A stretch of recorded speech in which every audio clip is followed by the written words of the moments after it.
What's up, guys?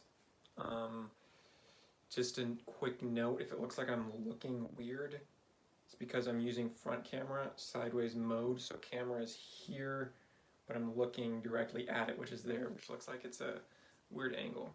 My phone's facing some problems, so that's why. Today, though, I want to talk about an ayahuasca ceremony I recently had. For anybody who doesn't know, ayahuasca is, I think it's usually termed as like a indigenous medicine, something like that. But it's a psychedelic. It's I'd say it's probably like one of the most powerful psychedelics, I think, from what I know. Um, and the way it works is you take like this tea, which is I don't know the proper terms for it, but somehow it, let's just say it opens up your body to make it receptive, and you drink that tea first, and that's like um, then you wait 30 minutes. It's hardly a tea. At least the version I tasted was just like this nasty little shot. Didn't taste too good. And then in 30 minutes you take the actual like um, concoction of DMT something ayahuasca. Yeah, so that's what I can tell you about ayahuasca. Um, my experience was really good, really crazy as well. One of the first things that I learned about ayahuasca when I was like there, they told us about it, as well as the sharing circles, what I learned from both of those things. First, I learned that Mother Ayahuasca, as they call this tea, gives you what you need and not what you want. And so, whatever might be most immediate in your life, I think, or maybe most important, that will be revealed in some sort of way, maybe. I'm kind of an amateur talking about this, so you might notice that. If you're like really looking to go into depth about ayahuasca, this might not be the right place. I'm just kind of expressing my own experience of it. Anyhow, after the ceremony, we had sharing circles the next day, and that showed just how diverse these experiences were. Like one person expressed how they laid down, and when they closed their eyes, so we were all laying down. When he closed his eyes, it was like he was suddenly just in a lake lying there with like mountains around him, and then he opened his eyes and he was in the room. And he said like that was like the fullness of his experience, which sounds pretty cool, but not like very profound or insightful. A lot of other people had, or one person specific had like, seemed like a very perspective altering experience where he was just passionate about life after, and that was like really, really cool to see. Some people seem to just come away with a little more confidence. Some people came away more heavy hearted, I think. That's the category where I think I would fall under. Um, yeah, so now more about specifically my experience. You know, hopefully, or can understand that your experience is going to be different depending on the person that you are, depending on the things that you're struggling with. Different things will come up. For me, I cried the entire time. It was a 2 day thing. Um, when I first started it, at first I was just freaking out. I was like, I couldn't breathe. When I was closing my eyes, I thought I was gonna like go crazy. I really feared that. And so just a note, do not take like these drugs lightheartedly, and taking them in a guided and facilitated like environment, at least for me, is absolutely a must, especially after this experience, because I thought I was going to go crazy, but I like raised my hand to get some help, and people helped me to breathe, helped me to like just calm myself down. And what it turned out to be was, at least my understanding of it, like as I rested into it, it was a deep, deep fear and like repression or something like that that I had. And suddenly it was like I went back in time it was very feeling based. So it's not like I had visuals or anything. This is like what it felt like. I was deeply feeling, and I went back in time to like childhood and just started weeping as I saw. I actually don't want to get too much into specifics, um, but I gained a lot of empathy for um, for my family community, I guess, in some way. So I'm realizing I don't want to go too much into specifics now because it's like a public thing. But yeah, I just cried, and so there was a lot of like tears that I didn't give into when I was a child, that I like held in. So the whole time I just, but it wasn't like I like forced to cry. It was like first my stomach like started shaking. You know when you cry like you do that. It was like that. The stomach started like shaking, and then like water just like came out of my eyes, and like I was actually just trying to like cover my mouth. I was trying to cover my mouth to prevent myself from crying too loud because there's a full room with like 16 other people in there, and I didn't want to like be disruptive. So yeah, I just cried. It was a huge release. Yeah. Um, the second day that I did it was a different. It's very personal actually. So now that I'm thinking about it, it's not something I want to post publicly, and I do want to post this publicly.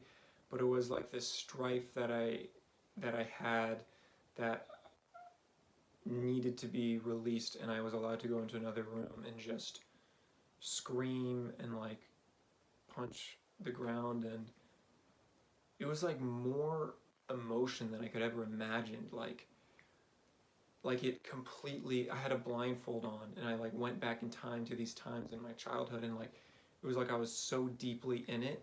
All these times where I held back or tried to like suppress these emotional feelings that I had, and it was just like drawn out. It was the most powerful like sort of thing. I don't know if powerful is the right word, but like deep connection to self and emotion. And I realized how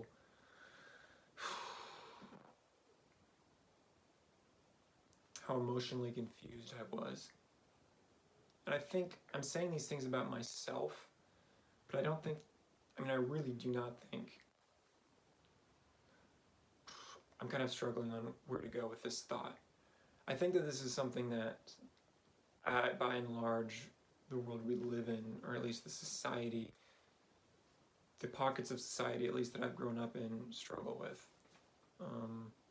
Yeah, connection to your emotion and self. Anyways, that's a whole other can of worms. But that was my experience. First day was just crying, releasing. I didn't have any visuals or anything like that.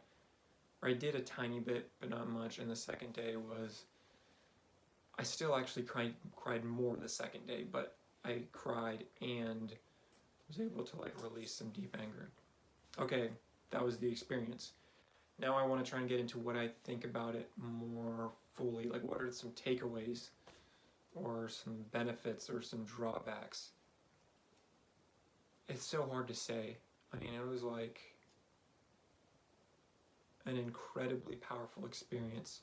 The community that I did it with was like so beautiful. I think that's what made it, if anything.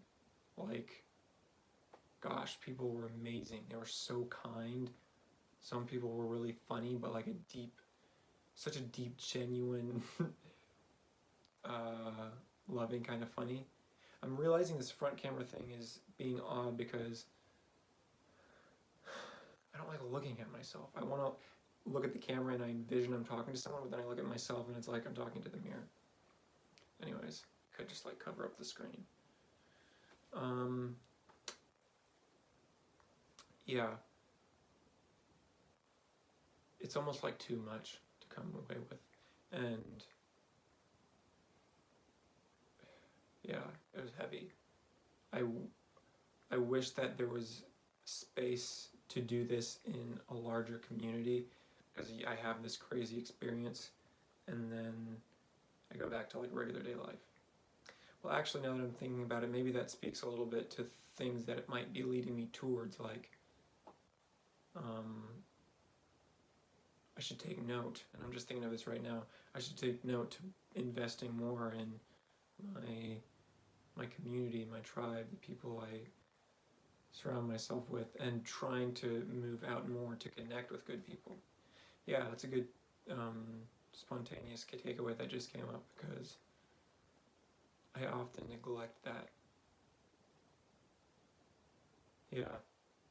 Yeah, something that was revealed to me was just how scared I was of connection because of like bad introductions to connection and relationships when I was young.